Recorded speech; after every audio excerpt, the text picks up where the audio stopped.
Hello friends, आप देख रहे हैं आपका चैनल शेयर बाजार विद आयुष। और इस वीडियो में दोस्तों बात करेंगे जेएसडब्ल्यू इंफ्रास्ट्रक्चर लिमिटेड आईपीओ के बारे में। तो दोस्तों जेएसडब्ल्यू इंफ्रास्ट्रक्चर आईपीओ 25 सितंबर से 27 सितंबर के बीच में ये नया आईपीओ ओपन होने वाला है। इसी के बारे में इस वीडियो में चर्चा करेंगे। सबसे पहले दोस्तों कंपनी के बारे में समझ लेते हैं। तो दोस्तों कंपनी 2006 के अंदर स्टार्ट हुई थी। 2006 में दोस्तों जेएसडब्ल्यू इंफ्रास्ट्रक्चर लिमिटेड जो काम इनका द्वारा किया जाता है वो ये है कि ये मैरीटाइम रिलेटेड सर्विसेज प्रोवाइड करते हैं। मैरीटाइम मतलब क्या होता है? मैरीटाइम मतलब दोस्तों शिपिंग में जो भी देखिए लोडिंग होती है, जिसमें cargo handling, storage solutions, logistic services, basically वो काम करती है। ये पोर्ट ऑपरेटर भी हम कह सकते हैं। पोर्ट में जो भी सर्विसेज होती है वो कंपनी आपको डिलीवर करती हुई देखने को मिलती है। और उसमें मेनली सर्विसेज कौन सी होती है? कार्गो हैंडलिंग, स्टोरेज सॉल्यूशंस और लॉजिस्टिक सर्विसेज। ये दोस्तों कंपनी प्रोवाइड करती है। कंपनी डेवलप और ऑपरेट भी करती है पोर्ट्स और ports terminal under port concessions. So यहाँ पर कंपनी का इस प्रकार का बेसिकली काम है।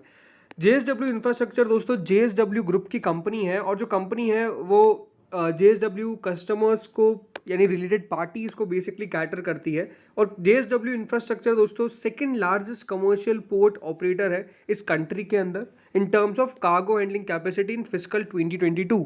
यानी कंपनी सेकंड लार्जेस्ट आपको देखने को मिलेगी, इतना कार्गो हैंडल करती है according to fiscal 2022।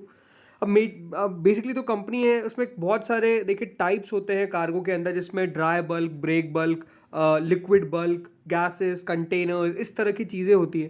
Company currently दोस्तों क्या क्या हैंडल करती है कार्गो के अंदर? इसमें थर्मल कोल जिसमें अदर देन थर्मल कोल भी होता है, फिर iron ore, sugar, urea, steel products, rock phosphate, molasses, gypsum, फिर barites, laterites, edible oil, LNG, LPG, containers, इस तरीके की चीज़ें बेसिकली कंपनी होल्ड करती है।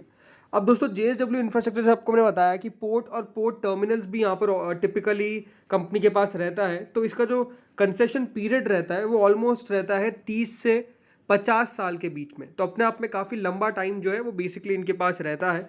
तो यहाँ पर कंपनी के काफ़ी सारे लॉन्ग टर्म के कॉन्ट्रैक्ट्स भी रहते हैं, क्योंकि इसके लिए कंपनी के पास साफ साफ अच्छा विजिबिलिटी है रेवेन्यू स्ट्रीम के लिए। ठीक है, तो ये तो इंपॉर्टेंट बात हो गई। अब अगर और आगे चले तो दोस्तों कंपनी का प्रेजेंस कहाँ कहाँ पे है? तो दोस्तों कंपनी का जो प्रेजेंस है वो नॉन मेजर पोर्ट्स के अंदर भी है, जिसमें महाराष्ट्र पोर्ट टर्मिनल जिसमें आ जाते हैं major ports across the industrial region of Goa, Karnataka, west coast, Odisha. यहाँ पे आपको देखने को मिल जाता है। ईस्ट कोस्ट में भी, वेस्ट कोस्ट में भी कंपनी का आपको डेफिनेटली प्रेजेंस देखने को मिल जाता है। इंटरनेशनल भी कंपनी का प्रेजेंस काफ़ी है, जिसमें दो जगह पे मेजरली है कंपनी का। एक तो फुजिरा और दिबा, ये यूएई के अंदर है, जहाँ पे कंपनी का आपका प्रेजेंस देखने को मिल जाता है। तो ये तो आपको कंपनी के बारे में समझ में आ गया कि बेसिकली कंपनी का बिजनेस क्या है। अब कंपनी की कुछ स्ट्रेंथ के बारे में बात करते हैं और कुछ वीकनेसेस के बारे में बात करते हैं। सो फ्रेंड्स, बेसिकली अगर इसकी स्ट्रेंथ की बात करता हूँ तो सबसे अच्छी बात यह है कंपनी की कि कंपनी ने अपने आप को काफ़ी फास्टली ग्रो किया है। कंपनी ने अपने आप को काफ़ी तेज़ी से बढ़ाया है। इंफ्रास्ट्रक्चर कंपनी है और जो second largest commercial port operator भी है। दूसरी बात दोस्तों, जो कंपनी की एसेट्स है वो भी ऐसी जगह पे है कि यहाँ पे कंपनी के जो एंकर कस्टमर्स है और जो इंडस्ट्री के क्लस्टर्स है वो भी सपोर्ट करते हैं, बिकॉज कंपनी के पास इस तरीके का मल्टी मॉडल एवैक्यूएशन इंफ्रास्ट्रक्चर है।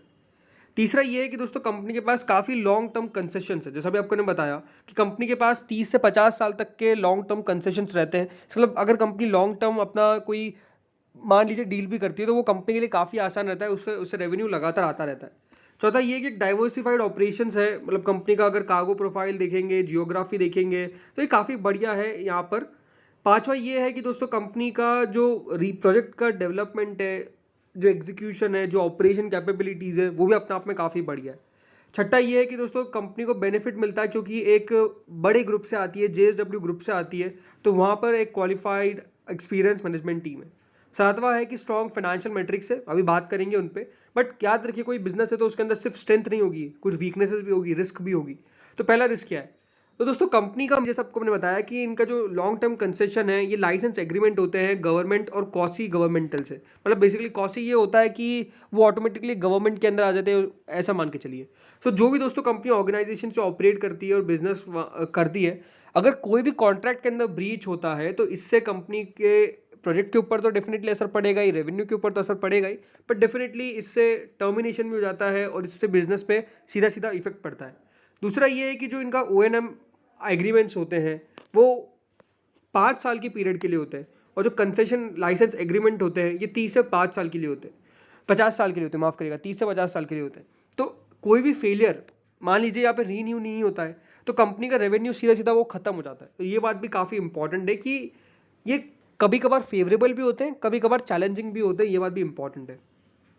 तीसरा ये है कि दोस्तों जो सब्सटेंशियल पोर्शन है इनके रेवेन्यू का, वो इनके शुरुआती बड़े 5 कस्टमर्स से आता है। यानी जो कंपनी के 5 कस्टमर्स है वही मेजरली इनको रेवेन्यू प्रोवाइड कर रहे हैं। तो मान लीजिए उनमें से एक भी चला गया तो रेवेन्यू में अपने आप असर पड़ जाएगा। अब देखिए कंपनी क्योंकि कार्गो में रिलेटेड काम करती है तो एक्सचेंज रेट भी बहुत इंपॉर्टेंट है, बिकॉज ऐसा नहीं कि सिर्फ इनका इंडिया टू इंडिया काम होता है। बहुत सारा जो कार्गो होता है वो आउटसाइड ऑफ द इंडिया से आता है इंडिया के अंदर, या फिर बहुत सारा होता है जो इंडिया से आउटसाइड ऑफ द इंडिया में जाता है। तो उसके कारण जो फ्लक्चुएशंस होते हैं एक्सचेंज रेट में वो भी बिजनेस पे इफेक्ट पड़ सकता है। पांचवा ये है कि जो कंपनी है वो एडवर्सली अफेक्टेड है अगर कोई भी वॉरफेज या फिर कोई भी पेबल ऐसा बढ़ जाता है। यानी कोई भी देखिए कंपनी के ऊपर टैक्सेस इंक्रीज होते हैं, कंपनी के जो भी बेसिकली एक्सपेंसेस है उसमें बढ़ोतरी हो गई वेयर फेज में बेसिकली, तो वहाँ पर प्रॉब्लम हो सकती है। बाकी कोई बहुत बड़े इनके मुझे नेगेटिव्स दिखते नहीं है, ये बात तो साफ नज़र आती है। अब कंपनी के फाइनेंशियल समझ लेते हैं एक बार। तो दोस्तों कंपनी के फाइनेंशियल्स अगर आप देखेंगे तो रेवेन्यू पे बात करते हैं तो कंपनी का रेवेन्यू 1200 करोड़ था 31 मार्च 2020 में। आज वो दोस्तों बढ़ के करीबन 3370 करोड़ के पास पहुंच चुका है।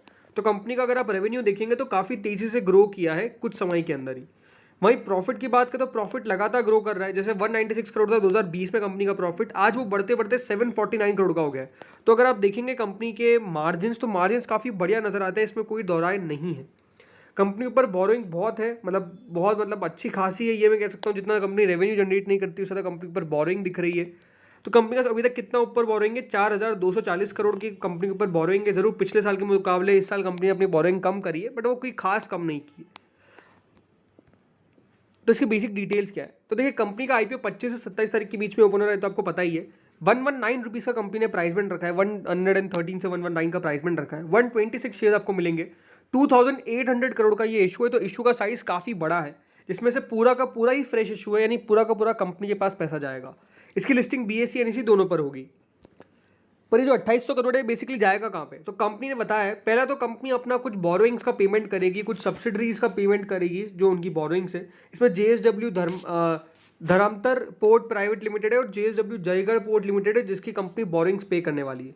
दूसरा ये है कि company financing capital expenditure requirement पूरी करेगी इन पैसों के जरिए इनकी सब्सिडरी के अंदर। तो यहाँ पर कंपनी उसके अपग्रेडेशन के अंदर भी पैसा लगाने वाली है और एक्सपांशन करेगी इनके एलपीजी टर्मिनल प्रोजेक्ट का। सेकंड उसमें वही है कि ये कंपनी इलेक्ट्रिक सब स्टेशन भी क्रिएट करने वाली है और परचेज करने वाली है और इंस्टॉल करने वाली है ड्रेजर को।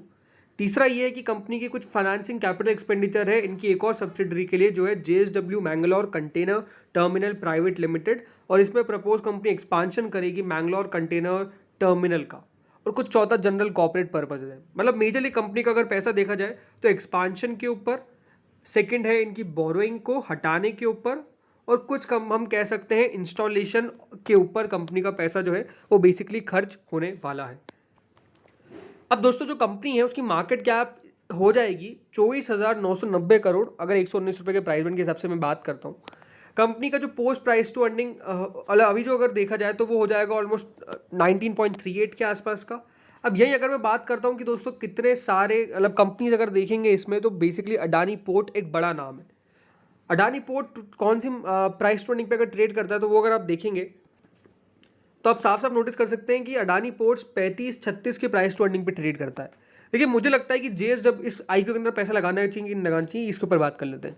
मुझे लगता है कि देखिए जेएसडब्ल्यू इंफ्रास्ट्रक्चर एक कंपनी बढ़िया है, बढ़िया कर रही है, और मेरे हिसाब से अगर आपका व्यू लॉन्ग टर्म का है तो डेफिनेटली इस कंपनी में पैसा लगाया जा सकता है। अगेन ये मेरा खुद का व्यू है, डिस्क्लेमर आपको बताता हूँ कि सिर्फ मेरा पर्सनल व्यू है, कोई भी राय नहीं है मेरे हिसाब से जो मैं बता रहा हूँ। बाकी आपको जो भी डिसीजन लेना है कि फाइनेंशियल एडवाइजर से जरूर कंसल्ट करें सबसे पहले, ठीक है। तो मेरे हिसाब से तो ये है कि हाँ इसके अंदर लॉन्ग टर्म में पैसा जरूर बन सकता है। लिस्टिंग गेन पे बनेगा कि नहीं बनेगा, लिस्टिंग गेन पे ना भी बने तो बहुत बड़ी बात नहीं है, बट बन भी सकता है, मुझे ऐसा भी लगता है। तो मेरे हिसाब से इसके अंदर पैसा आ जाएगा, कोई प्रॉब्लम तो नहीं होने वाली है। कंपनी अच्छा खासा पैसा ऑलरेडी अपने एंकर इन्वेस्टर से भी जुटा लिया है। मेरे हिसाब से एक छोटे लिस्टिंग गेन और लॉन्ग टर्म के लिए स्पेसिफिकली पैसा इस आईपीओ के अंदर लगाया जा सकता है।